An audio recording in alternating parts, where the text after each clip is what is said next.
खरं तर दादा अगदी वेळेचे पंक्च्युअल, त्यामुळे दादा वेळेत आलेले आहेत. पावसामुळे आपले काही विद्यार्थी थोडेसे बसमध्ये अडकलेले आहेत. जसे येतील तसे तेही आपल्या कार्यक्रमात सामील होतील. खरं तर चंद्रकांत दादा पाटील आणि पुणं हे केवळ नातं एक लोकप्रतिनिधी आणि शहर असं आता मर्यादित राहिलेलं नाही आहे, तर ते जिव्हाळ्याचं, विश्वासाचं आणि विकासाच्या ध्यासानं जोडलेलं असं नातं झालेलं आहे. गेल्या अनेक वर्षात आम्ही हे पाहिलेलं आहे. दादांचं नाव घेतलं की आता पुण्याची आठवण येते आणि पुण्याच्या विकासाचा जेव्हा आम्हा पत्रकारांमध्ये विषय निघतो तेव्हा नक्कीच चंद्रकांत दादा आणि त्यांचं योगदान हे चर्चेमध्ये येत असतं. आणि म्हणूनच आज म्हणावं असं वाटतं की चंद्रकांत दादा आणि पुणे हे एक अविभाज्य, अतूट आणि विकासाच्या धाग्यानं विणलेलं नातं हे निर्माण झालेलं आहे. मी मगाशी पण दादांना अनौपचारिक चर्चेमध्ये म्हटलं की तुम्ही आलेले आहात आणि खास करून जे खातं आता तुमच्याकडे आहे ते आणि पुणे शिक्षण हे इतकं म्हणजे दुग्ध शर्करा योग हा सगळा जुळून आलेला आहे. त्यामुळे येत्या काही काळामध्ये पुण्याचं शैक्षणिक जे क्षितिज आहे ते अधिक विस्तारित होईल याबद्दल आमच्या मनात काही शंका नाही आहे. खरं तर दादांना विचारण्यासारखे अनेक प्रश्न आहेत, शिक्षणाचे आहेत, राजकारणाचे आहेत. आज शिक्षण ह्या विषयावर आपण हे करतोय, त्यामुळे खूप काही जाणून घेण्याचा दादा प्रयत्न आहे. मला असं वाटतं की विकसित भारत 2047 या संकल्पनेमध्ये महाराष्ट्रामधली जी विद्यापीठं आणि विद्यालयं जी आहेत त्यांची भूमिका आपण कशी पाहता, हा प्रश्न आवर्जून विचारावा असं वाटतो सुरुवातीला तर जय महाराष्ट्राच्या वतीने ह्या नव्या दिशा शिक्षणाच्या अतिशय ज्याला म्हणता येईल की एक टर्निंग पॉईंट संपूर्ण जगाच्या जीवनात आला आहे, भारताच्याच नाही आहे. ज्या टर्निंग पॉईंटला तुम्ही कुठल्या दिशेने जाता त्यावर खरं म्हणजे त्या व्यक्तीचं आणि देशाचं भवितव्य अवलंबून आहे. आणि त्याच्यामध्ये शिक्षणाचा रोलच महत्त्वाचा आहे. शिक्षण नसेल तर पुढे काहीच नाही. आणि त्यामुळे तरुणींना हे जे दिशाहीन चाललेलं आहे की आता MPSC करणार तर 5-5 वर्ष MPSCच करत बसणार, कधीतरी याचा अंदाज आला पाहिजे की हे आपल्याला जमत नाही आहे आणि आपण कधी नवीन केलं पाहिजे.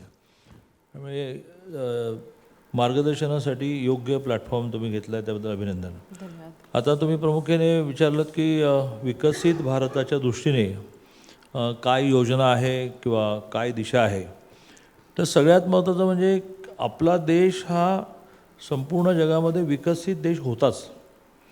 त्याची एक 2-3 उदाहरणं मला सांगायला लागतील. मी त्यात फार वेळ नाही घालवत, तुम्ही वेळेत विचारलेल्या प्रश्नाला अनुसरूनच बोलतो आहे. तर उदाहरणार्थ ऑक्सफोर्ड आपण म्हणतो, तर ते इसवी सन 13 साली स्थापन झालं आणि आपण म्हणजे इसवी सन 1013, त्याच्या 800 वर्ष आधी आपल्याकडे नालंदा होतं, इसवी सन 400. मग त्याच्या 400 वर्ष आधी आपल्याकडे तक्षशिला होतं, इसवी सन 800. आणि मग आपण 2012 साली 2012 नाही 0 ते 12 या 1200 वर्षानंतर झालेल्या ऑक्सफोर्डचं मात्र गुणगान गातो. हे मला मान्य आहे की ते सगळं नामशेष केलं गेलं. नॅचरली नामशेष होतं, निसर्गाचा नियम आहे की तो जन्मतो आणि मग मृत्यूही पावतो. तसंच संस्थांचंही असतं, ती एका स्टेजला जाते आणि ढासळते. देशाचंही असं असतं. तसं नॅचरली आपलं अधपतन नाही झालं, तर ते केलं गेलं. म्हणजे आलेल्या आक्रमकांनी नालंदा जाळलं तर त्याची पुस्तकं 6 महिने जळत होते.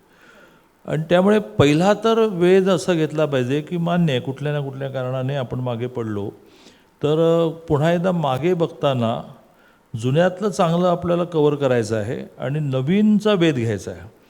आणि म्हणून मग शिक्षणामध्ये 2 भाग आता मेजर अपेक्षित झाले आहेत. एक, आपली जी परंपरा आहे त्या परंपरेतला अभिमान बाळगावा असे काय काय विषय आहेत. म्हणजे अगदी उदाहरण द्यायचं झालं तर जगातली पहिली डिक्शनरी आपण तयार केली आणि आता आपण डिक्शनरी वगैरे म्हणतो.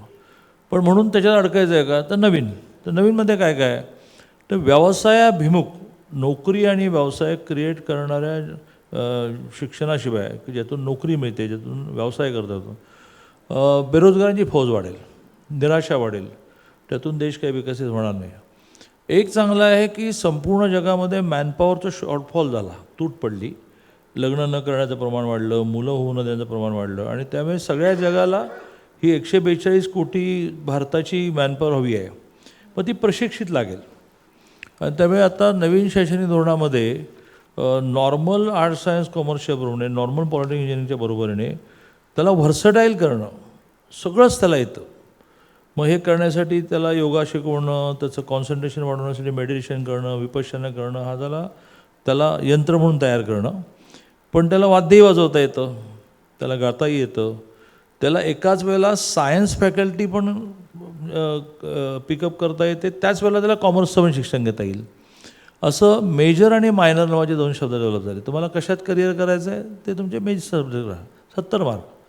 पण 30 मार्क तरी असे पाहिजेत की ज्याच्यामध्ये तुम्हाला माणूस म्हणून जगण्याला जे आवश्यक आहे, म्हणजे भाषा, आपल्याला मराठी भाषासुद्धा नीट येत नाही, तर देशातल्या एक 10 भाषा यायलाच पाहिजे. आणि जगातल्यासुद्धा जिथे जायचं आहे, जर्मन, जपान, जिथे रिक्वायरमेंट मिळते भाषा यायला पाहिजे, तर मग जाल तुम्ही.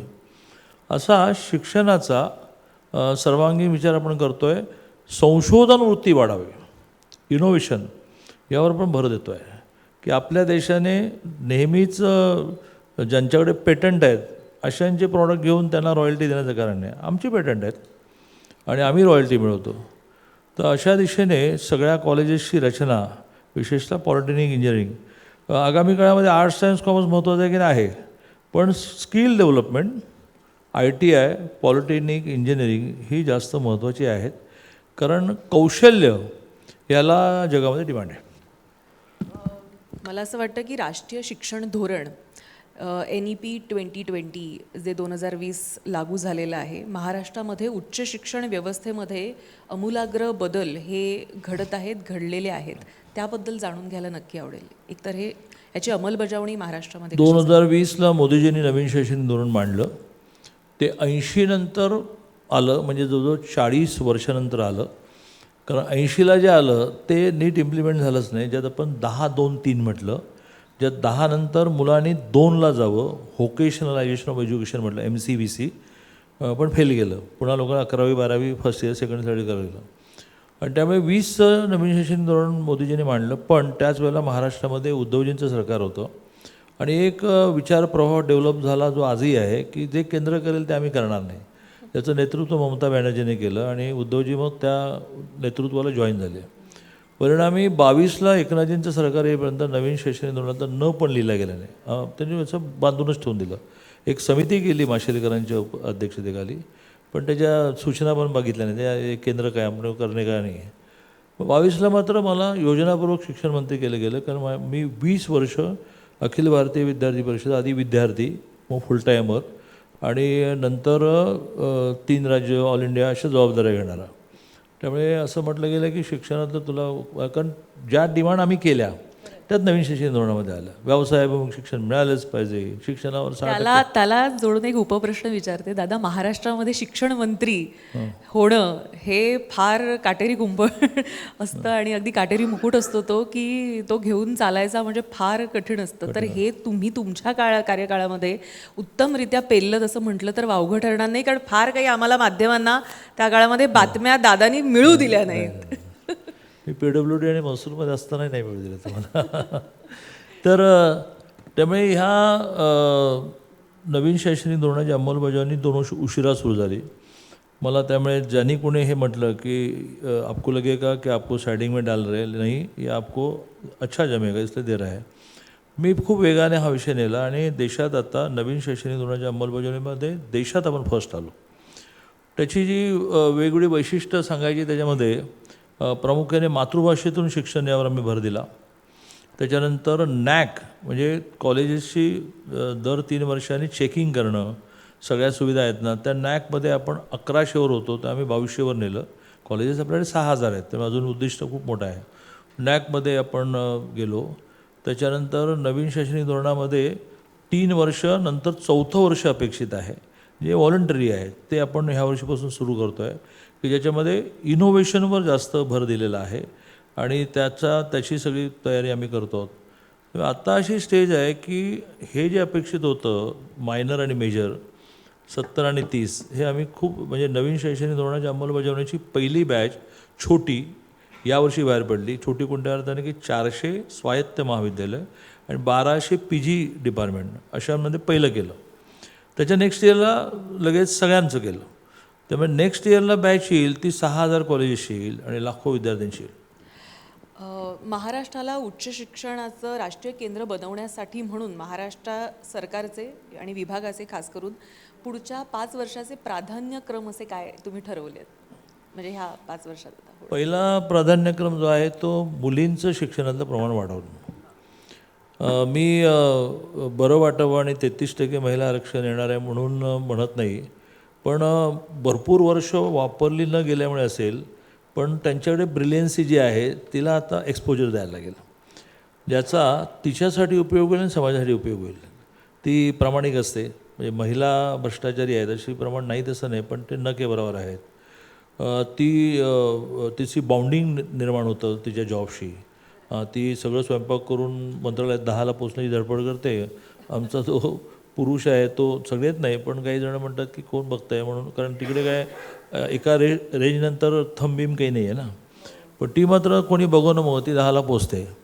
आणि त्यामुळे मुलींच्या शिक्षणामध्ये आम्ही 100% फी माफी केली. त्याच्यात अदर फीच्या नावाने संस्था लुटायच्या, तर आता अदर फी ही ट्युशन फीच्या पोटात टाकून दिली की जेणेकरून आम्ही ती रिएम्बर्स करणार, तुम्ही वेगळी बघायची आवश्यकता नाही. एक निर्वाह भत्ता नावाची योजना सुरू केली, ज्यात पुण्यासारख्या शहरात दरमहा 6,000 रुपये मुलींना मिळतात, म्हणजे वर्षाचे 10 महिने धरून 60,000 मिळतात वगैरे वगैरे. हा एक भाग झाला. दुसरा जो भाग आहे तो विदेशामध्ये जाण्याचं प्रमाण फार आहे, क्रेज पण आहे आणि थोडं पुढचं ज्ञान मिळतं, तर ती इथे आणणं.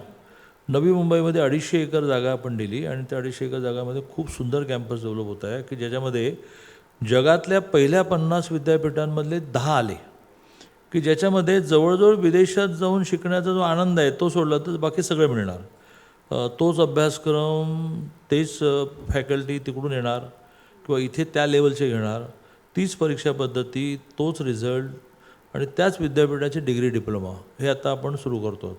तर अशा खूप गोष्टी आगामी काळात आहेत. पण आता ह्या सगळ्याचा फलसफा म्हणून जे आपण म्हणतो ते म्हणजे अर्थात नोकरी किंवा उद्योगांना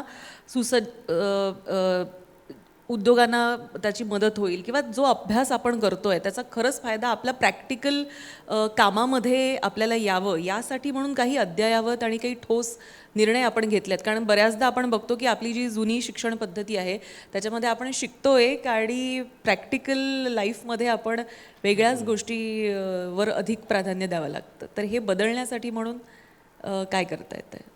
म्हणजे आर्ट्स सायन्स कॉमर्स सहित सगळ्यांना शेवटच्या वर्षाला का होईना कुठे ना कुठेतरी प्रॅक्टिकल ट्रेनिंगला जावंच लागेल, त्याशिवाय त्याला डिग्री मिळणार नाही. It's compulsion. मग ती कॉलेजची जबाबदारी आहे की त्यांना प्रॅक्टिकल नॉलेजसाठी, अगदी समजा चंदगडसारख्या शहरातलं कॉलेज असेल तर त्यांनी पण तिथली ग्रामपंचायत, तिथली पंचायत समिती, तिथली एखादी पतसंस्था, म्हणजे समजा तो कॉमर्सचा आहे तर त्या चंदगडने तिथल्या सीएंकडे त्याला प्रॅक्टिकल नॉलेजसाठी पाठवायचं, तिथल्या शेअर ब्रोकरकडे पाठवायचं, तिथल्या कंपनी सेक्रेटरीकडे पाठवायचं. आणि पॉलिटेक्निक इंजिनिअरिंगसाठी तर 6 महिने हे शेवटचे कंपल्शन केलं आहे की त्यांनी कुठल्या ना कुठल्या इंडस्ट्री टायअप झाला. काल परवाकडे GR काढला आम्ही की ज्यातून इंडस्ट्रीला अशा प्रकारे आपल्या क्षमतेप्रमाणे 100-200 जण घेणं कंपल्शन केलं. पगार द्यायचे की नाही ठरवा, पण तुम्ही त्यांना ट्रेनिंग दिलं पाहिजे. प्राध्यापकांना आग्रह धरला की तुम्ही पण इंडस्ट्रीमध्ये गेलं पाहिजे, तर तुम्हाला तुमच्या काळात जे शिकले तेच नोट्स घेऊन तुम्ही शिकवता. तर किती ॲडव्हान्स मशीन्स आलेले आहेत ते तुम्ही माहिती करून घ्या. प्राध्यापकांच्या ट्रेनिंगची पुण्यामध्ये एक अप्रतिम व्यवस्था उभी केली, MSFDC म्हणून, की ज्याच्यामध्ये आम्ही खूप मोठ्या संख्येने त्या प्राध्यापकांच्या ट्रेनिंगला कंपल्शन केलं. त्यांचं जे प्रमोशन असतं कॅस त्याच्यामध्ये ते जोडलं. म्हणजे प्राध्यापक प्रशिक्षित झाला पाहिजे, विद्यार्थी प्रत्यक्ष फील्डमध्ये गेला पाहिजे असा आग्रह आपण धरतो आहे. त्यामुळे बहुधा पॉलिटेक्निक इंजिनिअरिंगच्या विद्यार्थ्यांना ते जे 6 महिने इंडस्ट्री जावं लागेल, 10-20% मुलांना ते इंडस्ट्री उचलणार, कारण त्यांना बाकी काही नको आहे, एक्सपिरियन्स माणूस हवा आहे. तर त्यांचे डोळे खूप शार्प असतात, म्हणजे हे पोरगा चांगला आहे, याला आपण कंटिन्यू करू. बरं, नवीन शैक्षणिक धोरणाबद्दल आपण बोलतोय, तर या धोरणाच्या अंमलबजावणीमध्ये देशामध्ये महाराष्ट्र क्रमांक 1वर तुमच्या काळात गेलेला आहे आणि खरंच ही अतिशय स्तुत्य अशी बाब आहे मला असं वाटतं. आणि दादानी यासाठी विशेष मेहनत घेतलेली आहे. तर क्रमांक 1पर्यंत महाराष्ट्राला घेऊन जाण्यासाठी म्हणून असे काय एफर्ट्स दादा घ्यावे लागले विशेष? महत्त्वाचं म्हणजे नवीन काही आपल्याकडे नकोच असतं आणि ते एक अतिशय फर्मली रेटायचं असतं. म्हणजे मातृभाषेत शिक्षण या विषयामध्ये मातृभाषेत म्हणजे मराठीत पुस्तकं तयार करणं याचा कंटाळा होता. मग आम्ही AICTEची मदत घेतली. इथे अनेकांना आग्रह धरला आणि पॉलिटेक्निक इंजिनिअरिंगची सगळी पुस्तकं आम्ही आता मराठीत आणली. एक सॉफ्टवेअर डेव्हलप करण्यासाठी आम्ही वारंवार मुंबई IITमध्ये गेलो की जे सॉफ्टवेअर असं आहे की आता मी मराठीत बोलतो आहे तर समोरच्यांना पाहिजे त्या भाषेत हे माझं सगळं भाषण ऐकायला मिळेल. तर लेक्चरर कुठल्याही भाषेत शिकवू देत, काय मातृभाषेत शिक्षणाशिवाय इनोव्हेशनकडे माणूस जात नाही. त्याला सब्जेक्ट बेसिकली कळणं म्हणतात आणि तो मात्र इंग्लिशमध्ये ते ऐकल्यानंतर दोकमपट्टी करून पास होतो आणि मग पास झाल्यानंतर तर नोकरी मिळते, पण त्यांनी काही नवीन करणं होत नाही. तर असा रेटा लावला आम्ही. नॅकसाठी आम्ही आदेश काढला की ज्यांना नॅक नाही आहे त्यांना आम्ही फॅसिलिटीज देणार नाही, त्यांचं ॲफिलिएशन रद्द करू. एकदम 1100चं नॅक आमचं 2200 झालं. असं अतिशय कठोरपणे राबवणं, समाजात जे अवेलेबल आहेत चांगले तज्ज्ञ त्यांना संपर्क करून आवाहन करणं की तुम्ही आम्हाला वेळ द्या. आता भारतीय ज्ञानपरंपरा हा नवीन शैक्षणिक धोरणामध्ये शिकवला जाण्याचा मोठा भाग आहे. तर मग ती भारतीय ज्ञानपरंपरा म्हणजे काय? आता मी बोलता बोलता उदाहरण दिलं आणि माझं वसंत व्याख्यानमालेचं व्याख्यान गाजलं की ज्याच्यामध्ये मी असे 25 उदाहरणं दिली. म्हणजे आम्ही ऑलिम्पिक म्हणतो, परंतु आता भुजच्या वाळवंटामध्ये 10,000 क्षमतेचं स्टेडियम सापडलं. याचा अर्थ आमच्याकडे 10,000 क्षमतेची स्टेडियम त्यावेळेला होती. तर दिस इज भारतीय ज्ञानपरंपरा की ज्याच्यातून आपण आपल्या एकूण सगळ्या म्हणजे संस्कारांबद्दल किंवा आपल्या परंपरेबद्दल जे आपण न्यूनगंड ठेवतो आहे तर म्हणून कसला जगातील जगातलं पहिलं ऑपरेशन आम्ही केलं आहे. आणि हे जे भावनिक भाषण नाही आहे, ते तथ्य आहेत त्याच्यासाठी. तर त्या सगळ्यामध्ये आम्ही खूप शोधतो. मुलींचा सहभाग किंवा महिलांचा सहभाग याविषयी आपण बोललात. त्याच पद्धतीनं मुलींच्या उच्च शिक्षणामध्ये त्यांचं प्रमाण वाढावं, कारण बेसिक शिक्षण बऱ्यापैकी होतं आहे मुलींची संख्या जर आपण पाहिली तर, पण उच्च शिक्षणामध्ये कुठेतरी हा टक्का कमी होताना किंवा घसरताना आपल्याला पाहायला मिळतो. तर तो वाढावा यासाठी म्हणून मुलींना व्यावसायिक मोफत शिक्षण देण्याचा निर्णय आपण घेतला. हा अतिशय रिव्होल्युशनरी आहे असं म्हटलं तर वावगं ठरणार नाही. तर हा निर्णय घेताना किती अडचणी आल्या आणि आता इम्प्लिमेंटेशन त्याचं कसं चालू आहे? इम्प्लिमेंटेशन 100% झालं आहे. कारण मी स्वतः फ्लाईंग स्क्वॉडमध्ये जातो आणि जिथे जाऊन बसतोच 2-2 तास आणि मुलींना म्हणतो की कोणाला यावर्षी 100% फी माफ मिळाले मला भेटा. आणि कॉलेजेस पण घाबरलेले आहेत सगळी. ते जास्तीत जास्त काय ते इम्प्लिमेंटेशन नाही करत असं करूच शकत नाही. त्यांनी ते फक्त अगर काय जातात ते सरकारकडून यायला वेळ लागतो ना, तुम्ही आता भरा ना मग तुम्हाला देतो. नो, तिला आता भरायला पैसे असले तर तुम्ही कशाला पाहिजे, तुम्हाला आम्ही देतोत ना. आणि आम्ही आता त्यांचे पण डिसेंबरपर्यंत द्यायचा प्रयत्न चालवला की ज्यामुळे त्यांचा जो भाग असतो की या सगळ्या मुलींची फी आम्हाला मार्च एप्रिलमध्ये मिळत नाही, ते आम्ही व्यवस्थित माननीय मुख्यमंत्र्यांशी बोललो, लवकर पैसे मिळायला लागलो. आता ज्या अडचणी काय काय आल्या तर अडचणी नेहमी पैशाचीच येते. 900 कोटी रुपये जास्त लागणार होते कारण मुलींची 50% फी आपण भरतच होतो. एक घटना घडली जिचा मी नेहमी उल्लेख करतो की किती ह्या महाराष्ट्राचं देशाचं नेतृत्व संवेदनशील आहे. एकनाथजी मुख्यमंत्री होते आणि ते त्यांचा रात्रीच रात्रीच भेटीगाठी असतात. तर मला रात्री 2ला फोन आला की आत्ताच परभणीला एका मुलीने आत्महत्या केली आणि चिठ्ठी सापडली आहे की सरकार माझी निम्मी फी भरते त्याबद्दल आभार, पण निम्मी भरायला माझ्या आईबाबांकडे पैसे नाहीत आणि गेले 4 दिवस मला वर्गातून बाहेर काढतात, तर अपमानित होऊन मी आत्महत्या करते आहे. तर 2 वाजता त्यांनी मला ती चिठ्ठी व्हॉट्सअपवर पाठवली आणि ते म्हणाले की 7 वाजेपर्यंत मला महाराष्ट्रातल्या मुलींचं शिक्षण 100% माफ पाहिजे. तर मी हसलो, म्हटलं असं राज्य चालत नाही, ह्याचा भार काढायला लागतो, तो फायनान्सकडे धावळा घेऊन जायला लागतो. आणि तो 900 कोटी निघाल्यानंतर थोडी चिंता निर्माण झाली कारण खूप नवीन नवीन गोष्टी ह्या महाराष्ट्र सरकारने केल्या. मग त्याच्यामध्ये आनंदाचा शिधा आपण द्यायला सुरू, मुख्यमंत्री माझी लाडकी बहीण वगैरे. पण मी म्हटलं की नाही, हे खूप पुण्याचं काम आहे, हे आपल्याला रेटायला लागेल. आणि ते शेवटी माननीय देवेंद्रजी त्यावेळेला उपमुख्यमंत्री होते, त्यांनी आग्रह धरला, माननीय अजितदादा अर्थमंत्री होते त्यांनी आग्रह धरला आणि फाईल थ्रू झाली आणि हे 2रं वर्ष पूर्ण झालं. आर्ट्स सायन्स कॉमर्सला आपल्याकडे फीस 600,000 काय, पण ती पण रिएम्बर्स करतो आपण. पण polytechnic, engineering, medical, MBA, law ह्याच्या फिया मोठ्या असतात. तर त्यामुळे तिथे जाण्याचं प्रमाण कमी होतं, ते एकदम वाढलं. यावर्षीची काढतो, पण गेल्या वर्षी 53,000 मुलींची संख्या वाढली. 53,000 मला असं वाटतं इटसेल्फ हा मोठा आकडा आहे. यावर्षी ती मोठी असेल. मी आता सांगितलं कमाल लावलं सगळं. ग्रामीण आणि शहरी विद्यार्थ्यांमध्ये शिक्षणाच्या संधी संदर्भातली जी दरी आहे ती मला वाटतं कमी होणं आवश्यक आहे, आणि यासाठी म्हणून काय प्रयत्न आपले चालू आहेत?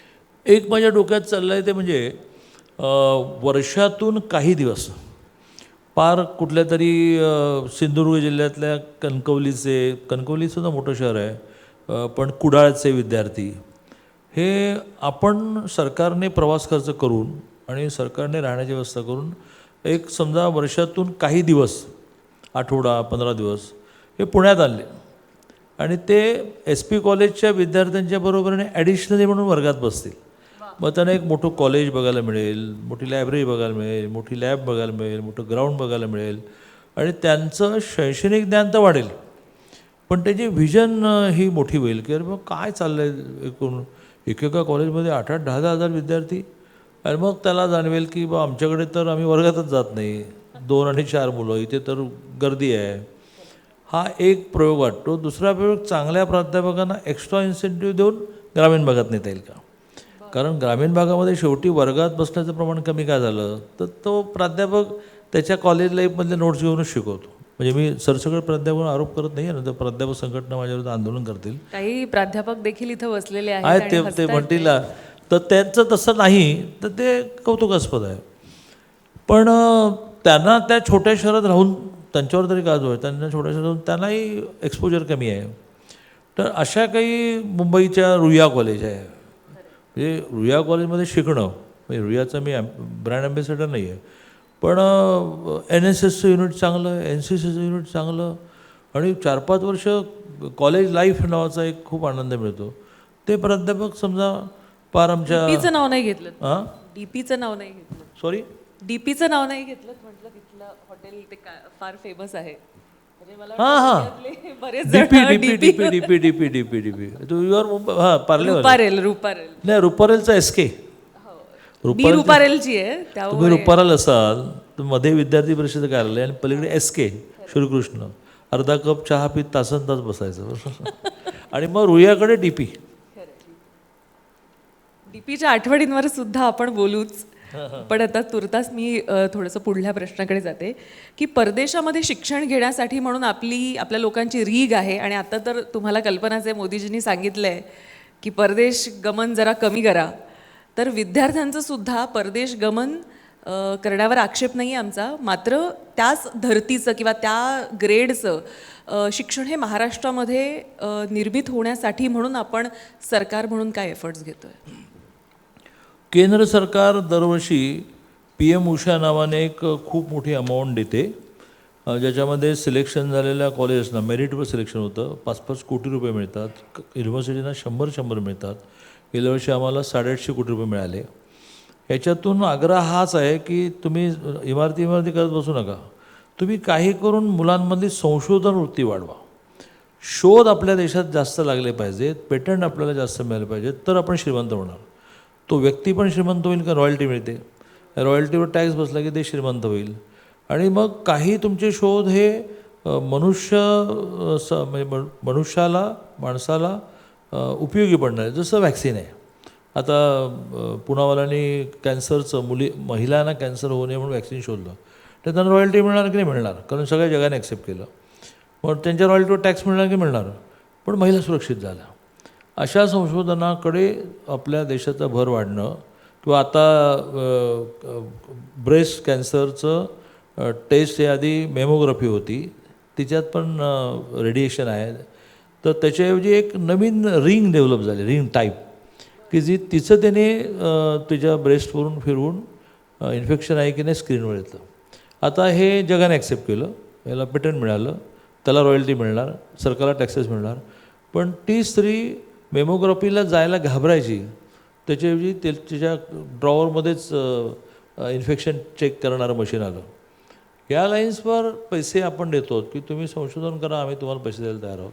पॉलिटेक्निक इंजिनिअरिंगमध्ये तर प्रत्येक पॉलिटेक्निक इंजिनिअरिंगमध्ये इनोव्हेशन सेंटर सुरू होईल. आता 10 पॉलिटेक्निकमध्ये झालं. आता आम्ही CM उषा आम्ही देवेंद्रजींना कन्व्हिन्स केलं की आम्हाला तुमच्या नावाने योजना करायची आहे. CM उषा नावाने आता व्हिजिट आहे पण सुरुवात करू. CM हुशार आहेत याबद्दल CM हुशार आहेत कोणाच्या मनात शंका नाहीये. CM आणि हेच तुम्ही हेरलंय का? CM हुशार आहेत, त्यांची हुशारी जरा सगळ्यांना ट्रान्सफर व्हावी असाही आमचा प्रयत्न आहे. पण ते राजकारणात जसे हुशार आहेत तसे ते विकासात प्रचंड हुशार आहेत. महाराष्ट्र किंवा ते एखादा कायदा करण्यात भयंकर हुशार आहेत. मराठा आरक्षणाच्या कायद्याच्या वेळेला मी साक्षी आहे, एक आणि एक फुलस्टॉप आणि कॉमा हे त्यांनी चेक केलेलं आहे. तर त्यांना आम्ही म्हटलं की तुमच्या नावाने एक स्कॉलरशिप सुरू करू आणि बहुधा पहिलं आम्ही व्हिजिट यायला देऊ आणि व्हिजिट यायला सगळ्या लॅब बीब सगळं ओके करून घेऊ. त्यामुळे संपूर्ण जग ॲट्रॅक्ट होण्यासाठी अविकसित देशांमधल्या विद्यार्थ्यांना इथे आणण्यासाठी आम्ही एक एजन्सी अपॉइंट केली. वर्षी बहुतेक 4,300 विद्यार्थी आम्हाला मिळाले. त्यांना आम्ही अट्रॅक्ट करतो आहे की तुम्ही या, आम्ही तुम्हाला हॉस्टेल फॅसिलिटी देऊ वगैरे वगैरे. पण दुसऱ्या बाजूने जगातली अनेक देशांमधली कॉलेजेस आणि हॉस्टेल रिकामी पडली आहेत. त्यांची ऑफर आहे आपल्याला की आम्ही तुमच्या मुलांना मोफत शिकू कारण आमचं इन्फ्रास्ट्रक्चर तयार आहे. जपानमधून आता ऑफर आहे की 1,000 विद्यार्थ्यांना तुमच्या आम्ही मोफत शिकवतो, पाठवा. कारण त्यांनी मोठमोठ्या इमारती उभ्या करून ठेवल्या आणि आता म्हटल्यामुळे पॉप्युलेशन एकदम डाऊन जायला चाललं. त्यामुळे त्यांच्या रोजगारांना माणसं नाहीत. त्यांचा हेतू आहे की मग ही मुलं त्यांना मिळतील. त्यामुळे खरं म्हणजे भारताला एक मोठी संधी मिळालेली आहे की तुम्हाला चांगल्या अर्थाने जग कॅप्चर करणं हे ग्रॅबिंग ह्या अर्थाने नाही, पण जगावर नेतृत्व करण्याची मोठी संधी मिळालेली आहे. CM हुशार या योजनेच्या माध्यमातून कुठेतरी ती CM उषा आहे, CM हुशार नाही आहे. नाही पण म्हणजे कुठेतरी आता थोडासा पॉलिटिकल प्रश्न येणं स्वाभाविक आहे, कारण सहयोगी पक्षांना देखील तुम्हाला काही मेसेज द्यायचा आहे का या निमित्तानं?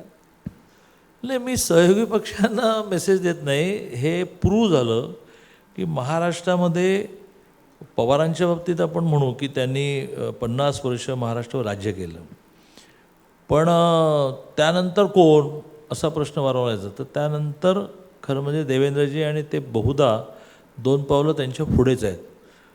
त्यांनी समजा राजकारण केलं असेल त्याचं एक स्वरूप वेगळं होतं. देवेंद्रजीचं राजकारण हे तरुणांना राजकारणात आणणं, त्यांना प्रशिक्षित करणं, त्यांना वाव देणं, त्यांची विजन वाढवणं. मंत्र्यांची शाळा घेत नाहीत पण त्याला म्हणतात की अरे कमाल करतो तू जरा अभ्यासपूर्ण बोलत जा.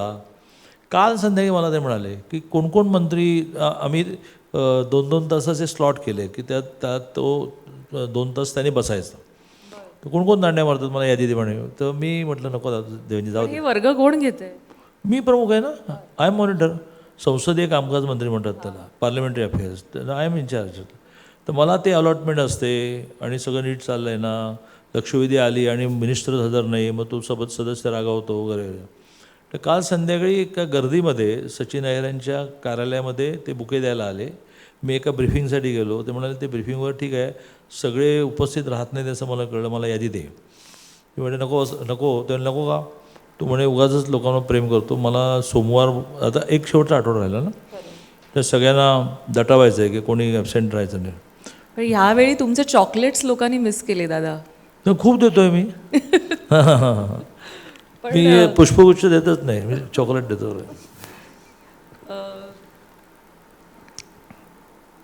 तुम्ही म्हणताय की कौशल्यावर आधारित शिक्षणावर सरकार भर देत आहे, त्यासाठी म्हणून काय उपक्रम आपण प्राधान्यानं त्याच्यावर फोकस करतोय? म्हणजे येत्या 29 पर्यंत किंवा पंचवार्षिक योजनेसाठी म्हणून त्याच्यावर स्किल डेव्हलपमेंटवर, ITIवर माझ्याकडे येत नाही, ते मंगलपाल लोढाजींकडे येतं. पण सगळं म्हणून शिक्षण आहे ना.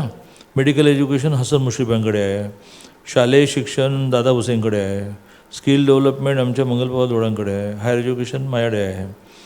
तर मी तर आता मुख्यमंत्र्यांना हा आग्रह धरला आहे की आमची एक महिना कठीण आहे, मुख्यमंत्र्यांना इतकं वेळच मिळत नाही, तर दर 3 महिन्यांनी किंवा आमची एक कंबाईन मीटिंग करा. आम्ही सगळे एकमेकाशी कनेक्ट आहोत.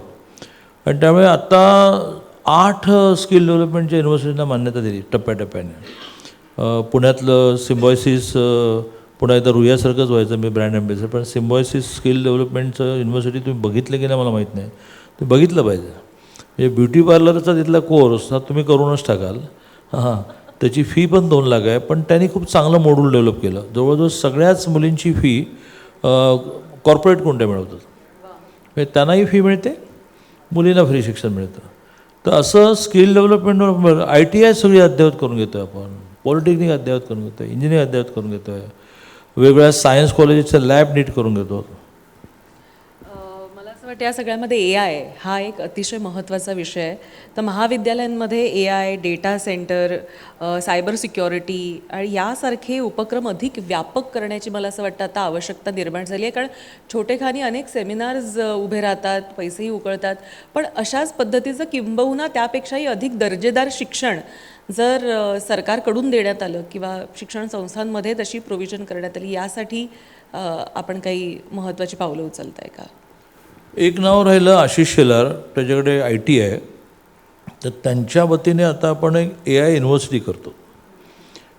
म्हणजे प्रत्येक कॉलेजेसमध्ये AI हा विषय, जसं नवीन इंजिनिअरिंग कॉलेज ह्या पुढे देताना आम्ही आग्रह धरला आहे की आम्ही तुम्हाला परंपरागत सिव्हिल, इलेक्ट्रिकल, मेकॅनिकल परवानगी देणार, AI करणार आहात तर करा. मग कोल्हापूरचं इंजिनिअरिंग कॉलेजची आता चौथं वर्ष आहे. त्यांनी पहिल्या वर्षापासून AI घेतलं. AI असल्याशिवाय आम्ही परवानगीच देत नाही, हे तुम्ही लागत नाही आहेत कॉलेजात. आणि आता वेगळी AI युनिव्हर्सिटी आशिष शेलारांच्या IT डिपार्टमेंटच्या अंतर्गत लॉन्च होते. आता थोडंसं शिक्षक आणि संस्थांकडे वळूया आपण. शिक्षकांच्या गुणवत्ता वृद्धीसाठी आणि डिजिटल अध्यापनासाठी काय आपण वेगळ्या सुविधा किंवा काही नवीन इनोव्हेटिव्ह आयडियाज, कन्सेप्ट्स आहेत का आपल्याकडे? मी म्हटलं ना, एक प्राध्यापकांच्या ट्रेनिंगची खूपच सुंदर इन्स्टिट्यूट, म्हणजे ती इमारत म्हणूनही सुंदर आहे, ॲटमॉस्फिअरही सुंदर आहे, MSFDC. तर तिथे प्राध्यापकांचं ट्रेनिंग आम्ही कंपल्शनच केलं. त्यांच्या कॅस्टला त्याने ट्रेनिंग झाल्याचं सर्टिफिकेटच मिळवायला लागेल, हा मोठा भर आम्ही देतो. एक आणखीन करायला लागेल की काही प्राध्यापकांना दरवर्षी सिलेक्ट करून विदेशातल्या चांगल्या विद्यापीठात पाठवणं, की तिथे काय लायब्ररीची साईज आहे, तिथे विद्यार्थ्याच्या बरोबर प्राध्यापक कसे दिवसभर लायब्ररीत बसतात, असे काही प्रयोग करायला लागतील. कारण प्राध्यापक आणि संस्थाचालक हे विद्यार्थी केंद्रबिंदू मानत नाहीत तोपर्यंत शिक्षणाला मजा राहणार नाही.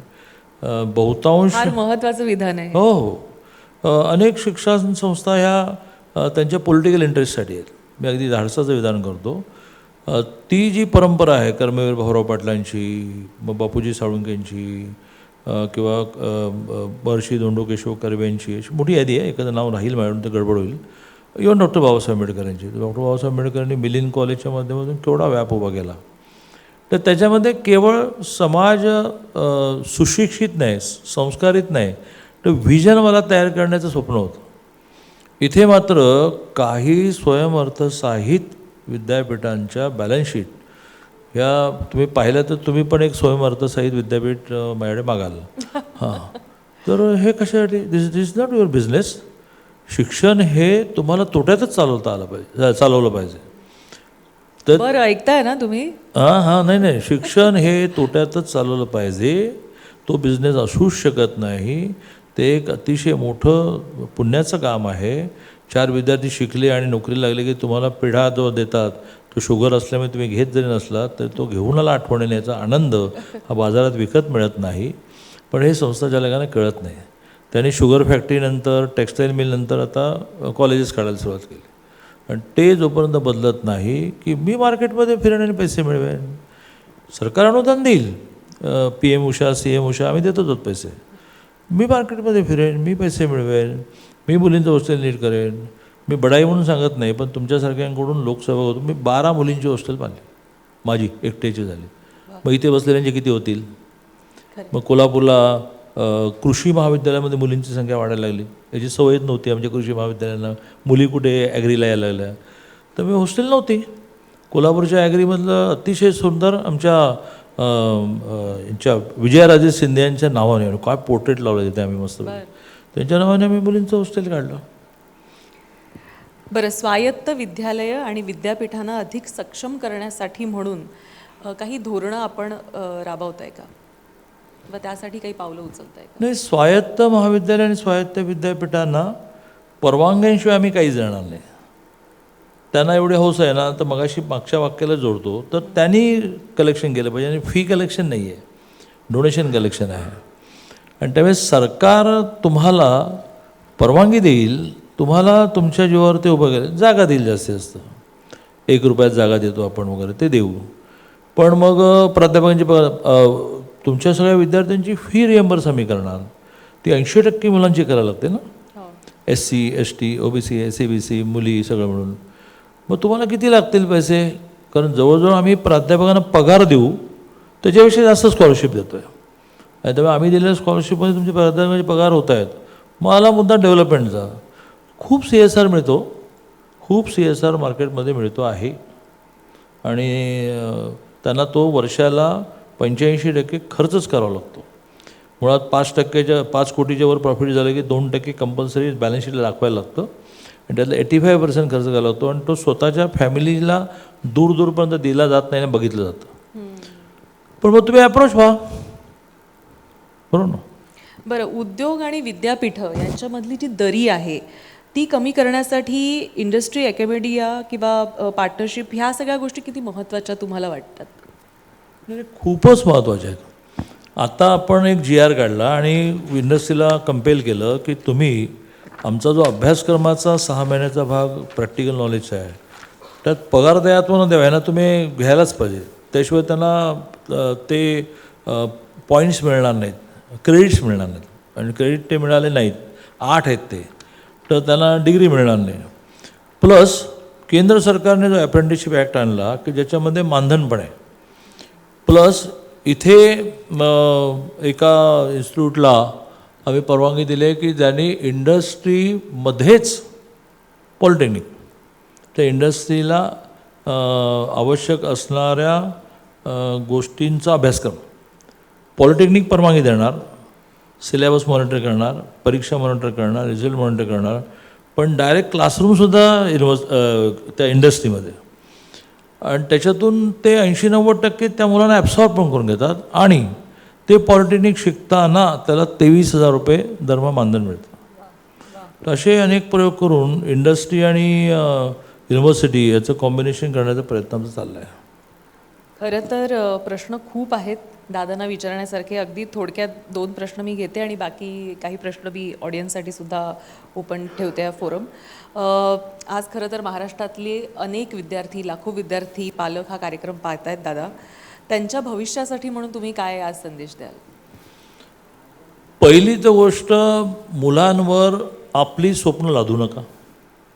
मला डॉक्टर व्हायचं होतं, अरे तर नाही झालंच ना बाबा, आता तू मुलाला इंजिनियर व्हायचं आहे. म्हणजे माझ्याकडे अगदी लहानपणापासून यल्लप्पा गाडीवडर म्हणून मुलगा वाढला. तुम्हाला नेहमी असतो बघा. येस. हां, काली मुंबईत होता, आज घरी गेला. यल्लप्पाच्या सावलीच आहे ती तुमची? हां सावलीच आहे. हां, माझी सावली सावली. म्हणजे एका माणसामध्ये सगळं आहे माझं. He is bodyguard, he is caretaker. तर त्याला वाटत होतं की मुलीने इंजिनिअरिंग करावं. मग मी त्याला मुलीला KITमध्ये ॲडमिशन मिळवून दिलं. तिथल्या संस्थाचालकांशी बोललो आणि त्यांनी दिलं, फी मी भरली, सगळं झालं. 1 वर्षानंतर असं लक्षात आलं, मी विचारलं काय म्हणते लेख, तर तुम्हाला नाही, मी तुम्हाला सांगायला घाबरलो, पण ती वर्षभरातच ढेपाळली. म्हणाली मी इंजिनिअरिंग करणार नाही, मला कला महाविद्यालयात जायचं. आणि म्हटलं मग काय केलंस तू? तर म्हणाले तिला कला म्हणजे KITचं ॲडमिशन काढलं म्हणाला. आणि मग त्याने कला महाविद्यालयात तिला टाकलं आणि ती इतकी चांगली आर्टिस्ट झाली की आता तिला JJ स्कूल ऑफ आर्ट्समध्ये ॲडमिशन यावर्षी मिळेल. CET पास झाली आता ती. आता यल्लप्पा हा माझा गाडी वडर आहे, म्हणजे वडर आहे, दगड फोडणार. त्याची आई तो पोटात असताना दगड फोडायची. तर त्याने हे व्यापक मन दाखवलं की तिला इंजिनिअरिंग झेपत नाही ना, जा कलेला. मग त्याने लेकीने म्हटलं की दादाला सांगायला गेलं, दादा मी बघतो म्हणाले, तू जा म्हणाले. त्यामुळे first thing that. Second thing, त्या मुलाला हवं आहे म्हणून न देता त्याची एक इंटेलिजन्स टेस्ट सायंटिफिकली मार्केटमध्ये डेव्हलप झाली आहे, ती घ्यायलाच पाहिजे की त्याला काय हवं आहे नेमकं. म्हणजे मित्र जातो म्हणून हाही चालला, असं कसं चालेल. असं त्याला सायंटिफिकली पूर्वी आर्ट्स सायन्स कॉमर्सशिवाय काही नव्हतं. आता आम्ही फी रिएम्बर्समेंट 872 कोर्सेसशी देतो. याचा आता 872 कोर्सेस आहेत ना, मग त्याची माहिती द्या. आता CETची परीक्षा देताना काही त्यांना उमजत नाही, तर आम्ही आता 40 केंद्र काढली प्रोफेशनल की तुम्ही तिथे जाऊन फॉर्म भरा व्यवस्थित ऑनलाईन वगैरे. सेकंडली कॅप 1, कॅप 2, कॅप 3, 4ला त्याला प्रत्येकालाच वाटतं की COEPला जायचं आहे. अरे तुला ना मागच्या वेळेला कितीला गेली ती बघ ना तू. असं आम्ही 40 केंद्र काढली, 26 सुरू झाली आमची. तर असं घाई न करता जगात काय अवेलेबल आहे, पुढचं जग काय आहे, एक काळ आपल्याकडे कॉम्प्युटर नव्याने आला, पण झालं ते मागे पडलं ना आता. हां, तर मग आता AI आहे. सोलरवर जास्त चाललो आपण. सूर्यप्रकाश कधीच संपणार नाही आणि तो बिचारा सूर्य पैसे पण घेत नाही रॉ मटेरियलचे. सगळं रॉ मटेरियल फ्री आणि वीज निर्माण करून तुम्ही पर युनिट विकताय मारे. आणि त्यासाठी तुम्ही गिनीज बुक ऑफ वर्ल्ड रेकॉर्डमध्ये वर्ल्ड पण रेकॉर्ड केलेलं आहे महाराष्ट्र सरकारनं, मला असं वाटतं. हो हो हो. पण रॉ मटेरियल कॉस्ट काहीच नाही. तो आपला रोज सकाळी उगवला की तुम्ही वीज निर्माण करायला मोकळे आणि पर युनिट विकणार तुम्ही. मुद्दा खूप सगळं जग सोलरवर जाणार. खरं. मग सोलर पॅनल कशी तयार होतात, सोलरचं रिपेरिंग कसं करायचं, नवीन टेक्नॉलॉजी आली की त्याच्यामध्ये कमी जागेत जास्त वीज निर्माण होते, याकडे न्यायला पाहिजे ना. आणि एखाद्या वेळेस शेवटचं जे मला काही कोण आज आणायचं आहे ते म्हणजे परंपरागत नोकऱ्यांच्या कल्पनेमधून आपल्या मुलामुलींना बाहेर काढा. मिळेल तेवढे पैसे त्याने सेव्ह करणं आणि त्या सेविंगमध्ये पुढचा चान्स मिळेपर्यंत तग धरणं. वेगवेगळ्या प्रकारच्या सरकारी नोकरीमध्ये सुरक्षेच्या ज्या फॅसिलिटी आहेत त्या आपण क्रिएट करणं. कशासाठी प्रॉव्हिडंट फंड पाहिजे, जिथे मिळतो तिथे मिळू देत.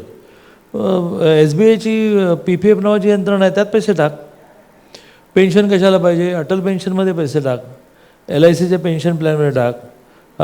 आमच्या ऑफिसमध्ये ना दरवर्षी आजारी पडल्यानंतरचं प्रोव्हिजन आहे, तुझं मेडिक्लेम कर ना बाबा. 5 आणि 10 आणि 15,000च्या प्रीमियममध्ये 1,000 12,000 कवर होतात. तर ती एक डोक्यात फिट बसली. सरकारी नोकरी, प्रॉव्हिडंट फंड आणि मुलगी त्यामुळे मिळणारच नाही. आता मुलीनं तर माझी हात जोडून विनंती आहे की तो ऊस लावतो आणि 10 लाख मिळतात त्याला वर्षाला, तर तू त्याच्या घरात जायला तयार नाही. आणि बँकेमध्ये शिपाई आहे ज्याला वर्षाला 12,000 गुणिले 12 1,44,000 जातं, याला 10 लाख मिळतात. मग त्याला सेविंग शिकव, घर बांधायला शिकव, घरामध्ये इंटरनेट पाहिजे शिकव, मुलं चांगली शिकव. आणि गावं बिवं काही राहिलीच नाही हो, आता सगळं आहे ना, सगळं आहे, रोड्स आहेत, सगळंच आहे. त्यामुळे सेटलमेंटची कन्सेप्ट बदलली नाही तर एका बाजूने बेरोजगारांची फौज.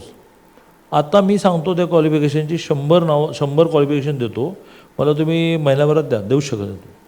कारण ती आमची नोकरीची कल्पना आहे. आमची नोकरीची कल्पना म्हणजे काय, सकाळी उशिरा ऑफिसमध्ये जाणे, दुपारी जेवून येतो म्हणून पळून जाणे आणि संध्याकाळी बायको जरा आजारी म्हणून लवकर पळून जाणे आणि महिन्याला पगार घेणे, ही आमची नोकरीची कल्पना आहे. खरं, ही कल्पना देखील बदलणं आवश्यक आहे. आणि मला असं वाटतं याची सुरुवात खरं तर एका आता तुम्ही माध्यमांमध्ये खूप मोठी फौज आली, ती किती वर्षापूर्वी आली, अलीकडच्या वर्षांमध्ये आली. तर तुमच्या आईवडिलांनी तुम्हाला हे तू हे काय माईक घेऊन फिरते आणि दिवसभर आणि रात्री CMच्या बंगल्यासमोर उभं राहायचं, आतमध्ये मिटिंग चालली आहे काय, 2-2 वाजता मी तुम्हाला पाहिलं आहे CMच्या बंगल्यासमोर. आणि मी म्हणायचो कशासाठी एवढं करताय, पण त्यात तुम्ही एन्जॉय केलं. आणि तुमच्या आईवडीलही म्हणाले की काय ऐकणार नाही, जाऊ दे, हेच करू दे. आणि मग मात्र तुम्हाला पुरस्कार मिळाल्यानंतर आईवडीलही खुश झाले. हे केवढं नवीन प्रोफेशन आलं, ते नव्हतं ना 10-20 वर्षापूर्वी. आणि महिलांचा सहभाग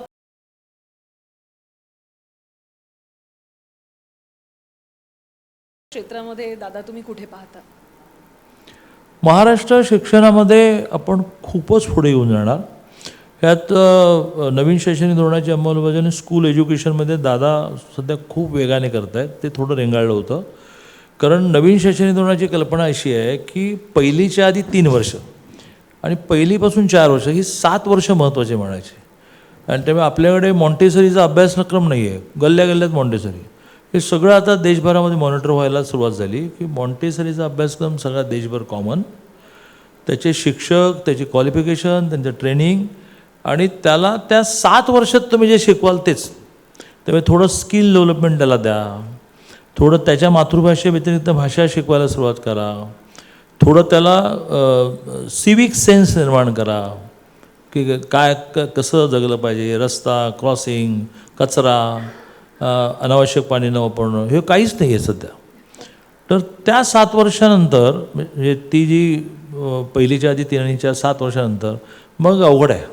मग त्याला शिंग फुटतात, मग तो काय फार बरं, मी ऑडियन्सकडे माईक देणार आहे, पण त्याआधी माझे थोडेसे 2 लाईट प्रश्न आहेत तुमच्या शिक्षण क्षेत्रासंदर्भातले, की तुम्ही शिकत असताना शाळेमध्ये दादा कसे होते?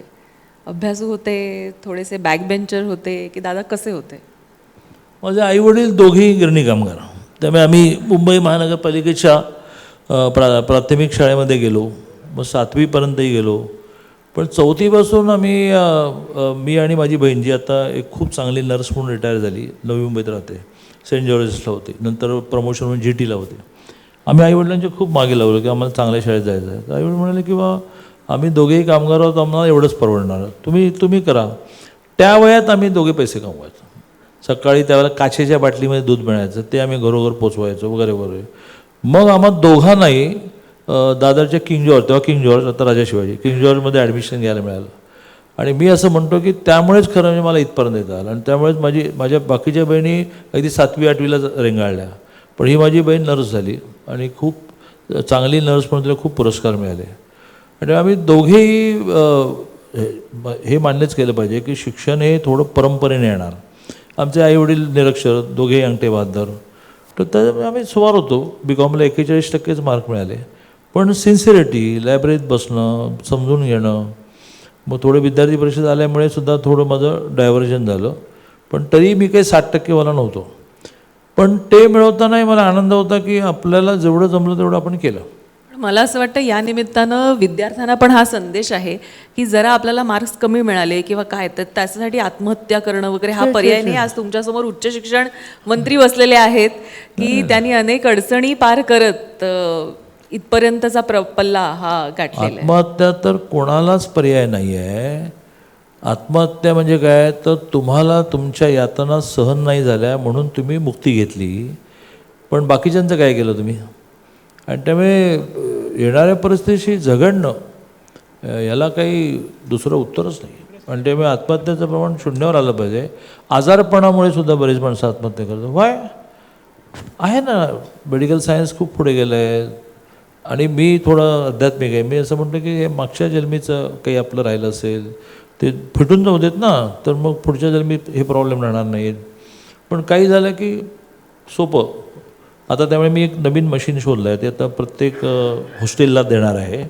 तर ते फॅनमध्ये लावायचं आणि ते गळफास लावला की तो लटकणार नाही, तो फॅन तुटणार.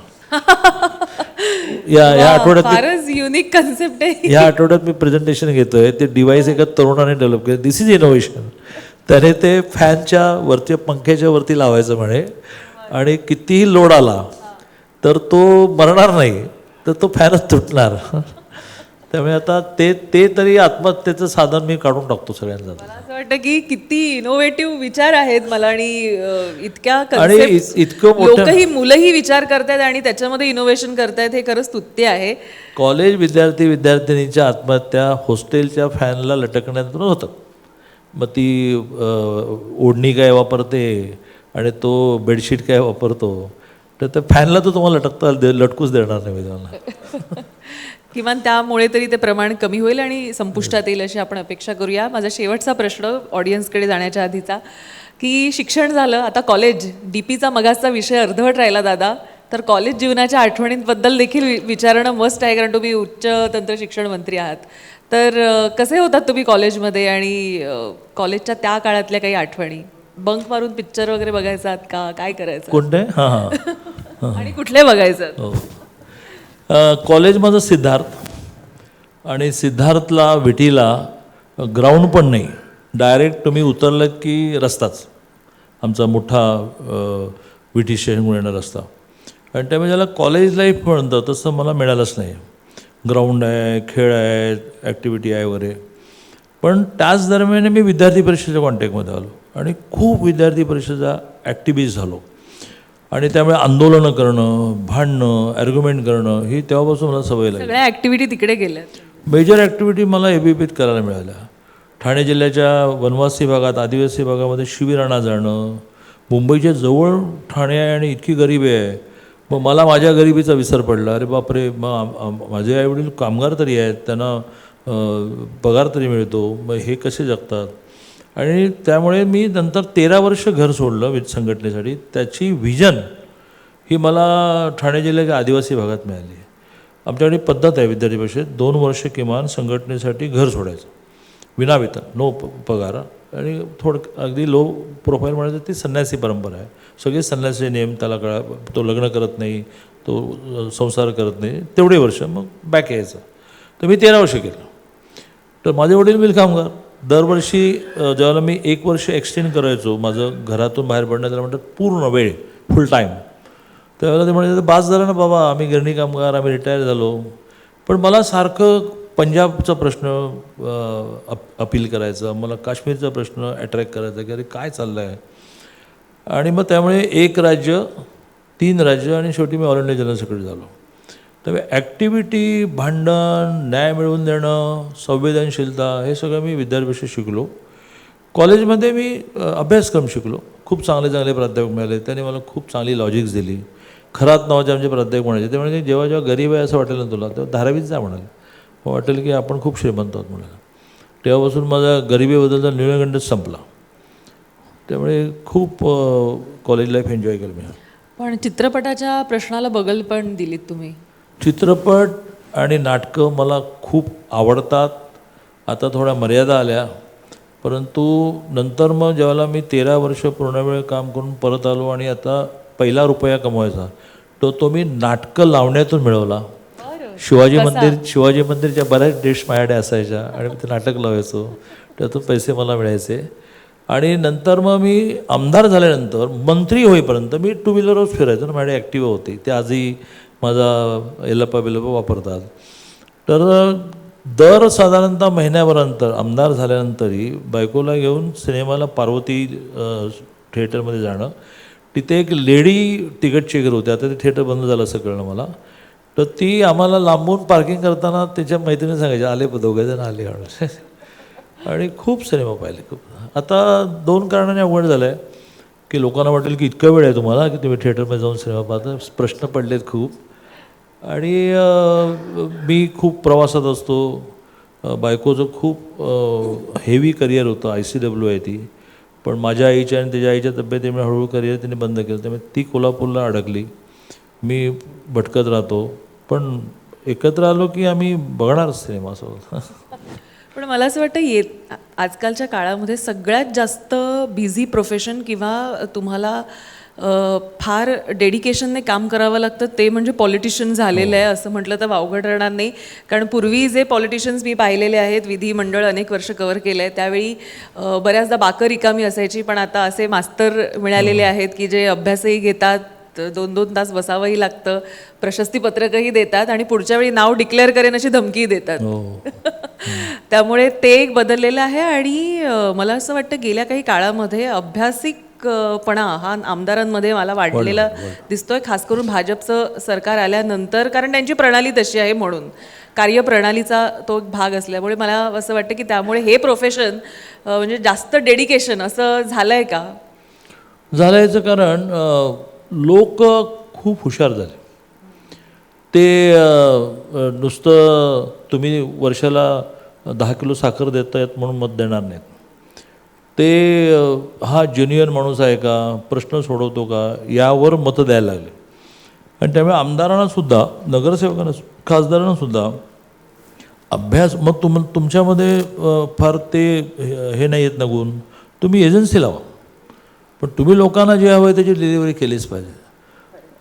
दुसऱ्या बाजूने त्यामुळे थोडं राजकारण अवघडही होत चाललं. तुम्ही काही करा, त्याचं तुम्ही 10 पैकी 9.5 गोष्टी करा, ते अर्धी नाही केली त्याबद्दल असमाधान, त्यातून संवेदनशील म्हणाल त्रास होणं. अरे मग काय, म्हणजे तुम्ही 5 वर्षातून 1 मत देणार आणि सगळंच पाणी, गटर, रस्ते, वीज, मुलीचं शिक्षण सगळंच अपेक्षित धरणार. अपेक्षित धरा, तो तुमचा अधिकार आहे. पण मग ते जे केलं आहे त्याचं, आता साधा आमच्या कोथरूडमध्ये एका शास्त्रीनगर नावाच्या भागामध्ये स्मशानभूमीचे पत्रे गळत आहेत. तर काल आणि परवा दिवसभर तेच चाललं. जसं मी कोथरूडमध्ये काही केलंच नाही, केल्याची मोठी यादी आहे, तुमचे 2 तास मी खाईन त्यासाठी. पण ते 2 दिवस सोशल मीडियात चाललं. आमदार कुठे आहेत, शास्त्रीनगरमधली स्मशानभूमी गळते आहे, लोक कसे छत्र्या घेऊन उभे आहेत. अरे पण मी गरीब महिलांचं डिलिव्हरी, फ्री करण्यासाठी एक मॉड्यूल डेव्हलप केलं, ज्यात दुसऱ्या महिन्यापासून डिलिव्हरीपर्यंत सगळं मी करतो. 1800 महिलांची डिलिव्हरी झाली. वा. तर ते काही नाही, ते शास्त्रीय पत्रे गळतात. पण आमच्यासारखे खूप खमके लोक आहेत, ते म्हणतात की ठीक आहे, समाज असा आहे, याच्यातून पुढे जाऊ. मला असं वाटतं आता आपण प्रेक्षकांकडे जाऊ, कारण बराच वेळ तेही वाट पाहत आहेत दादांशी थेट संवाद साधण्यासाठी. कोण आहे त्यांनी हात वर करावा आणि आपलं नाव आणि कॉलेजचं नाव सांगावं आणि प्रश्न विचारावा. नमस्कार दादा, मी शिवदीप संतोषराव तावडे आणि सध्या शंकरराव चव्हाण विधी महाविद्यालयात LLBचं शिक्षण घेतो आहे. माझा प्रश्न असा होता दादा की आपण सध्या आता पुण्यनगरीमध्ये, जे की शिक्षणाचं माहेरघर म्हणतोय, तिथेच सावित्रीबाई फुले पुणे विद्यापीठाची जर का रँकिंग बघितली, जे की शिक्षणासाठी बाहेरून विद्यार्थी इथे येतात, जी रँकिंग 2018मध्ये 16 होती, ती आता 2025च्या NRIF रँकिंगमध्ये ती 91 झाली आहे दादा. आणि मागच्या 2024मध्ये ती 37 होती. तर एवढ्या लवकर प्रमाणामध्ये ही रँकिंग घसरणं, याच्यामागं कारण काय असू शकतं आणि आपण यासाठी काय अजून उपाययोजना करू शकतो की जेणेकरून विद्यापीठाचं नावलौकिक पूर्ण जगभर पसरेल? रँकिंगमध्ये मेजर गुण असतात. बसा. रँकिंगमध्ये मेजर गुण असतात. प्राध्यापक संख्या, विद्यार्थी आणि प्राध्यापक यांचं संख्या बरोबर आणणं. गेले 3 वर्ष माननीय देवेंद्रजींनी आणि त्याच्या आधी एकनाथजींनी, अजितदादांनी विद्यापीठातल्या जागा सँक्शन करूनही 3 वर्ष आपल्याला भरता आल्या नाहीत. राज्यपालांनी असा आग्रह धरला की 80-20 प्रमाण असलं पाहिजे. 80 त्याच्या कागदांवर, मग त्याने PhD कुठे केली, त्याने पेपर्स कधी सबमिट केले, आणि 20 मार्क फक्त इंटरव्ह्यू. कारण त्यांचं म्हणणं होतं की इंटरव्ह्यूमध्ये गपला होतो. आता युनिव्हर्सिटी ग्रँट कमिशनचा नियम आहे की 100 मार्क्स इंटरव्ह्यूवर. यात 3 वर्ष गेले. फायनली आम्हाला राज्यपालांचं ऐकावं लागलं आणि आता आम्ही 60-40ला तरी मान्यता घेतली. 60 मार्क कागदावर, 40 मार्क इंटरव्ह्यूला. मग त्यातही त्यांनी म्हटलं की नाही, उसमें से 20 मार्क क्लासरूम में जाकर वो पढ़ाए और आपने ऑब्झर्व करके देना है. मग तेही ॲक्सेप्ट केलं. याच्यामुळे परिणाम झाला एक भाग. दुसरं म्हणजे काय झालं आहे की आपण सगळ्या गोष्टी पुरवतो, पण त्या मानांकनासाठीची कॉम्पिटिशन भयंकर वाढली. आधी थोडा लोकांचं त्याच्याकडे लक्ष नव्हतं. आता सगळेजणं ॲप्लाय करतात, मग सगळ्या गोष्टी पूर्ण करायचा प्रयत्न करतात. आणि त्यामुळे पुणे विद्यापीठातलं मानांकन खाली आलं. याच्यात तिथले संशोधन कमी झाले नाही आहे, तिथले पेटंट कमी झालेले नाही आहेत. एक मेजर स्लॉट आपला उडतो, जो पुढच्या वर्षी नीट होईल. आता प्राध्यापकवरती सुरू झाली. नोव्हेंबरपर्यंत बहुतेक सगळे प्राध्यापक अपॉइंट होऊन आपापल्या वर्गावर जातील. पण नेक्स्ट इयरसुद्धा आपलं वाईट जाणार, कारण त्याचं जे काउंटिंग असतं ते आता सुरू झालं आणि ह्याही वर्षी आपल्याला प्राध्यापकाच्या इथले मार्क्स कमी मिळणार. त्याच्या नेक्स्ट इयरला आपण लेफ्ट घेऊ. आणि मला असं वाटतं की पुणे विद्यापीठाला ह्यात दोष देण्याचं काही कारण नाही. संसाधनं ज्याला म्हणतो आपण, ती कमी पडत आहेत, ती सरकार पुरवण्याचा प्रयत्न करते. दादा नमस्कार, माझं नाव सिद्धांत जांभूडकर आहे आणि मी सावित्रीबाई फुले पुणे विद्यापीठाचाच विद्यार्थी आहे. आपण QS रँकिंगबद्दल बोललोत. आता ती सातत्याने मागच्या 3-4 वर्षापासून खाली येते. ती फक्त सावित्रीबाई फुले पुणे विद्यापीठाचा प्रश्न नाही, तर तो प्रश्न इतर विद्यापीठांचा देखील आहे. म्हणजे ITMNU असेल, गोंडवाना विद्यापीठ असेल, कोल्हापूरचं विद्यापीठ असेल, प्रत्येक विद्यापीठाचं तशी स्थिती आपल्याला दिसून येते. जे विद्यापीठं आपल्या भारतामध्ये आहेत, मग तो विद्यापीठ हैदराबाद विद्यापीठ असो किंवा JNU असो, दिल्ली विश्वविद्यालय असो, हे जे विद्यापीठ आहे ते नामांकित आहेत, त्यांची रँकिंग बऱ्यापैकी चांगली आहे. त्यांचा इन्फ्रास्ट्रक्चर असेल किंवा त्यांच्या बाकीच्या सोयीसुविधा असतील त्या चांगल्या आहेत. तर त्या सुधारवण्यासाठी काय उपाययोजना करता येतील? म्हणजे प्राध्यापक भरती हा एक मुद्दा झाला, पण त्याऐवजी पण खूप मुद्दे आहेत. म्हणजे प्लेसमेंटबद्दलचा मुद्दा आहे की आता विद्यापीठांमध्ये विद्यार्थी शिकण्यासाठीच येत नाही आहेत. त्याचं कारण काय आहे? तर तिथे प्लेसमेंट भेटत नाही. उच्च शिक्षण केल्यावर देखील जर नोकरी भेटत नसेल तर आम्ही का उच्च शिक्षण घ्यायचं, असा प्रश्न जेव्हा विद्यार्थ्यांना पडलेला आहे. तर त्यासाठी आपण काय करू शकतो की प्लेसमेंट वाढेल, ज्यामुळं विद्यार्थी स्पर्धा परीक्षेकडनं दुसऱ्या मार्गाला लागतील, उच्च शिक्षण घेतील आणि कुठेतरी सेटल होऊ शकतील. सगळ्यात महत्त्वाचं म्हणजे 3 प्रकारचे रँकिंग असतात. एक वर्ल्ड लेवलला, एक एशिया लेवलला आणि एक भारत लेवलला. भारत लेवलला म्हणजे भारताच्या स्तरावर, आपल्या कंट्री लेवलला महाराष्ट्रातले विद्यापीठ खूपच वर आहेत. म्हणजे अगदी त्यात जळगाव विद्यापीठ पण आहे, शिवाजी विद्यापीठात तर नक्की आहे, पुणे मुंबई आहे. एशियनमध्ये सुद्धा आपण बऱ्यापैकी वर आहोत. वर्ल्डला आपण गेलो की ती खूपच एस्टॅब्लिश विद्यापीठं झाली आणि त्याच्यामध्ये ती सरकार पैसे देतात, त्याच्यापेक्षा त्यांचे माजी विद्यार्थी खूप पैसे देतात, प्रचंड देतात. आता माझे विद्यार्थी चांगले पैसे देतात असं COEP आपलं चांगलं चाललं आहे. माझे विद्यार्थी चांगले पैसे देतात, विजेते चांगलं चाललं आहे. UD-सिटी जिथे मुकेश अंबानी जिंकले, परवा त्यांनी 200 कोटी रुपये दिले UD-सिटीला. त्यामुळे गव्हर्नमेंटने पैसे देणं, आपण प्रायमरी एज्युकेशन आणि स्कूल एज्युकेशनवर जास्त भर दिला आहे आणि त्या तुलनेमध्ये आपलं कॉलेज एज्युकेशनवर पैसे एस्टॅब्लिश करून दिले आपण, पण डे टू डे एक्सपेंडिचरला थोडेसे आपण कमी पडत असू. स्वयं अर्थसाहित्यमध्ये काय झालं की त्यांना फी घेण्याचं स्वातंत्र्य आपण दिल्यामुळे ती सिम्बॉयसिससारखी खूप जोरात चालली. आता सिम्बॉयसिस जागतिक मानांकनात खूप वर गेलं, विशेषतः स्किल डेव्हलपमेंट जे युनिव्हर्सिटी त्यांची जी आहे ते मानांकनात मला वाटतं यावेळेला जगात फर्स्ट बीस आली असं मला वाटतं. पहिले 50 पण नक्की आली. तेव्हा हा थोडा फरक पडतो आहे की भारतातल्या विद्यापीठांमध्ये.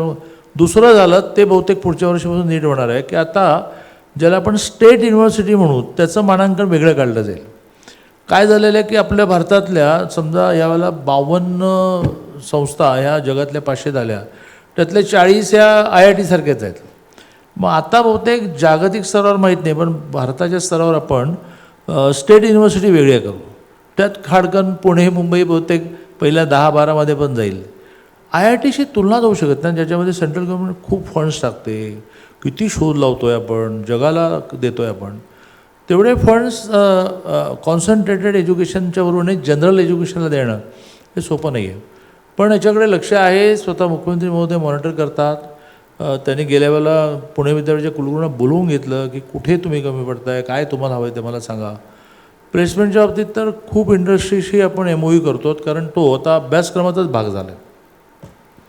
ओके, मला असं वाटतंय काही सिनियर वॉईस आपण घेऊया आणि आपण संपवून टाकूया. बराच काळ ते नाही, मला नाही अडचण. नेक्स्ट काही असेल ना, पण तुम्ही विचारा. मी डॉक्टर संतोष सोनवणे, कुलगुरू पिंपरी चिंचवड विद्यापीठ पुणे. NEPच्या इम्प्लिमेंटेशनच्या बाबतीत ज्यावेळेला आपण विचार करतो, एक मल्टीडिसिप्लिनरीचा कन्सेप्ट प्रामुख्याने पुढे आला आहे आणि आपण जसं म्हटलात तसं मेजर मायनर जास्तीत जास्त मुलांना देऊन त्यातून विद्यार्थ्यांना सर्वांगीण विकास कसा होईल या दृष्टीने करणं आवश्यक आहे. 2 वर्षापूर्वी मी ज्यावेळेला AMITI युनिव्हर्सिटी उत्तर प्रदेश नोएडा इथे उपकुलगुरू म्हणून मी काम करत होतो, त्यावेळेला आपण जर कम्पेअर केलं की उत्तर प्रदेश हायर एज्युकेशनच्या गाईडलाईन आणि महाराष्ट्राच्या गाईडलाईन, तर महाराष्ट्राच्या गाईडलाईन बऱ्यापैकी आपल्या त्याच्यापेक्षाही म्हणजे चांगल्या पद्धतीने मेन्शन केल्या आहेत. पण ज्यावेळेला आपण एडेड कॉलेजेस असतील किंवा छोटे कॉलेजेस असतील जिथे आपण मल्टीडिसिप्लिनरी देताना एका सायन्सच्या विद्यार्थ्याला मॅनेजमेंटचं शिक्षण मिळणं किंवा एका सायन्सच्या विद्यार्थ्याला लॉचं शिक्षण मिळणं हे अजूनही फॅकल्टीच्या कमतरतेमुळे शक्य होत नाही आहे. प्रामुख्याने सांगायचं तर पुणे युनिव्हर्सिटीमध्ये आजही डबल मेजरसारख्या गोष्टीवर कामही होत नाही. तर आपण आपल्या विभागातर्फे अशी एखादी समिती करून त्यातून काही मार्ग काढू शकता का? आपलं प्रयोजन कसं आहे या बाबतीत? आग्रह तर आपला खूप चालला आहे आणि आपण प्राध्यापकांच्या आता तर 5100 प्राध्यापकांची भरती आणि विद्यापीठातली 700 आणि त्यामुळे ते जे म्हणणं असतं संस्थाचालकांचं म्हणजे प्राध्यापकच नाही आम्ही करू काय, ते आता संपेल डिसेंबरपर्यंत सगळ्या इंटरव्ह्यू पूर्ण होतील आणि प्राध्यापक आपापल्या वर्गावर जातील. पण आपण नव्याने हे म्हटलं आहे की बा तुम्ही 50,000 40,000 ठरवा, पण त्याच्यावर कॉन्ट्रॅक्ट बेसिसवर प्राध्यापक करा. क्लॉकवर मी आलो तेव्हा 250 रुपये तास होता, तुम्ही 900 केला, त्यामुळे एका प्राध्यापकाला 42,000 रुपये मिळायला लागले जर नीट तास मिळाले तर. आता ते 1200-1500 युनिव्हर्सिटी ग्रँड कमिशनच्या नियमाप्रमाणे करावं असेल. 1500 केलं तर बहुतेक क्लॉकवरवाल्याला सुद्धा एक 70-80 हजार मिळतील. तर जिथे जिथे डायनामिझम आहे ना त्या ठिकाणी हे शक्य आहे. म्हणजे मला जाहीरपणे एखाद्या नाव घेताना भीती अशी वाटते की इतर म्हणतील मग आम्ही करत नाही का, पण जळगाव युनिव्हर्सिटी खूप करते असं. त्याचे कुलगुरू खूप डायनॅमिक आहेत आणि ते इंडस्ट्रीशी लायझन करतात.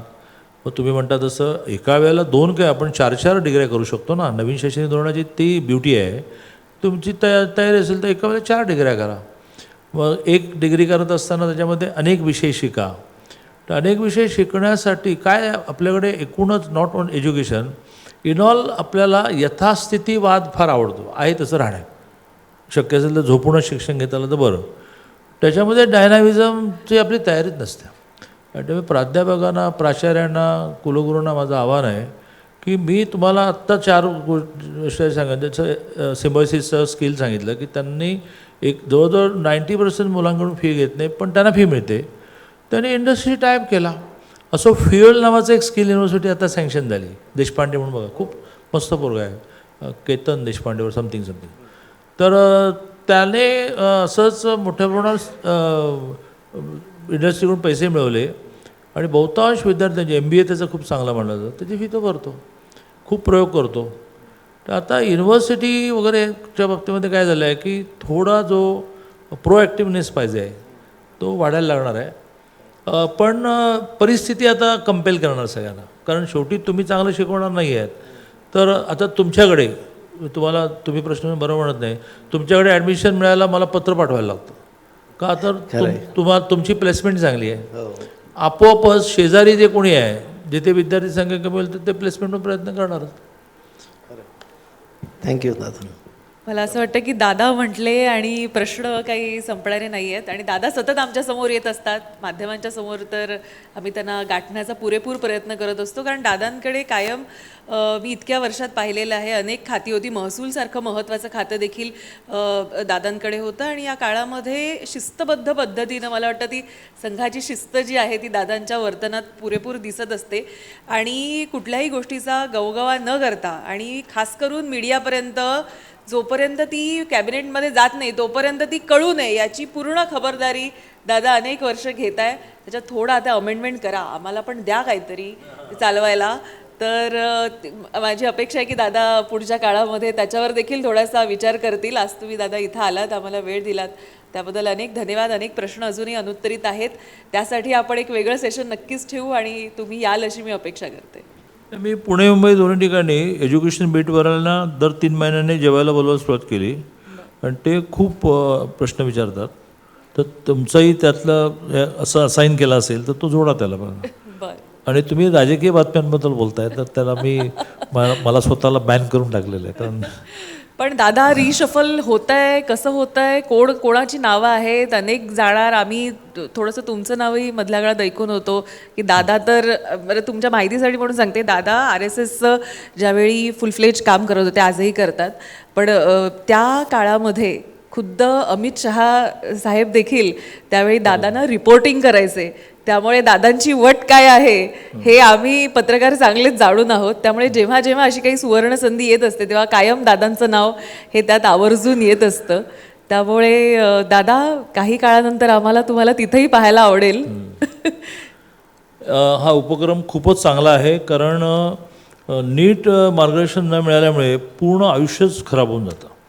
त्यामुळे जरा हे वाढवा तुम्ही, असं माझं मत आहे. नक्कीच दादा, तुमच्या अशाच पद्धतीचे मार्गदर्शन आम्हाला लाभो आणि पुढच्या कार्यक्रमात देखील मला असं वाटतं अजून आपण भव्य स्वरूपाचं नक्की करू आणि तुम्ही नक्की कार्यक्रमाला याल अशी अपेक्षा करते. धन्यवाद आज तुम्ही वेळ दिला याबद्दल.